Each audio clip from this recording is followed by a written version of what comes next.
wanikimbia, mazoea yako uloniachia, wangu sikitiko lisiloishia, na uondokapo huenda nikalia.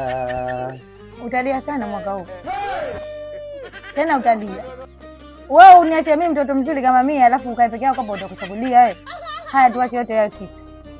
10. Miezi mpaka umongo unajua zishanichosha hivi. Kila mboga mimi nimetoka kula mboga bana kana ile nyama. Nataka at least nyama leo tungepata au samaki mnene wa kipande au makuku. Makuku? Si kuku. Kuku bwana uliponiambia makuku kitakasema sasa uko gari. Kuku mume wangu leo kanunue kuku nimetoka kula mboga. Wajua mke wangu mambo hayo ni makubwa sana. Na uwezo wangu kidogo ni ndogo. Sina uwezo wa makuku wala wanyama. Mimi nahisi tukachukue harage kilo 1 ni 2. Tuje tulipike mchuzi ama tuje tulipie sukari, tule harage na sukari. Wewe chakula kwa harage la kitu lenye sukari wewe.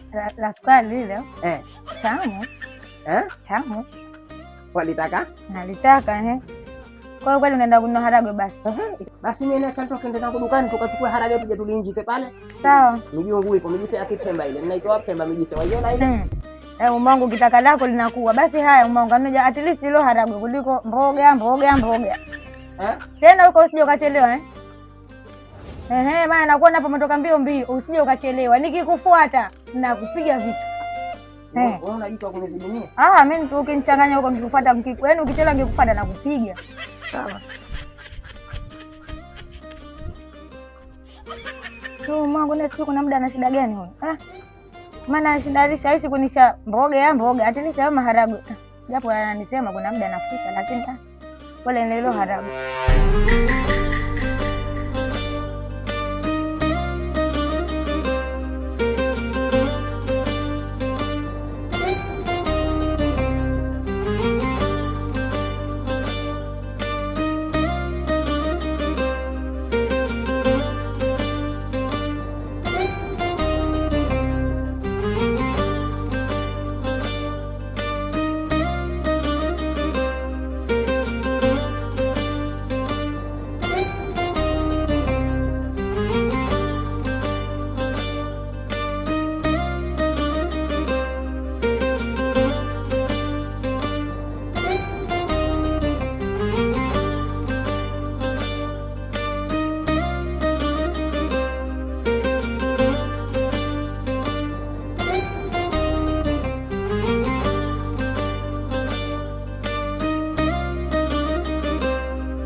Hamkuwa uko poa tena kijana murua.